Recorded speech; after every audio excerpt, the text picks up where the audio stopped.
जय हिंद दोस्तों. आल्या आल्या अनिकेतनं तोडफोडीचा कार्यक्रम चालू केला बघा.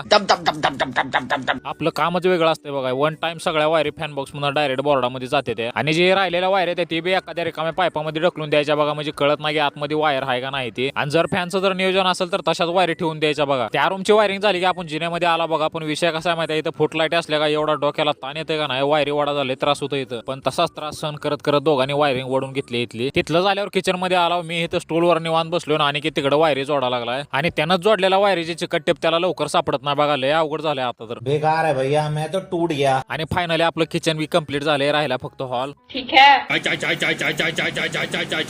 लयच चाय चाय चाय करायला लागला होतो, त्यामुळे म्हणलं मला बी एक दे चहा. म्हणलं मी बी पिऊन घेतोच. हॉल राहिला बाजूला, भरली की निघाली बघा आता. कारण विषयच असा झालाय तर फरशीवाल्याचं काम चालू असल्यामुळे आपल्याला तर काय काम करता येत नाही बघा आता. माळुंबऱ्यावरनं डायरेक्ट तुळजापूरला आला, कारण इथनं आपल्याला एक स्प्रिंग घ्यायची होती, तिथनं बावीला जायचं होतं. आणि ते जे काम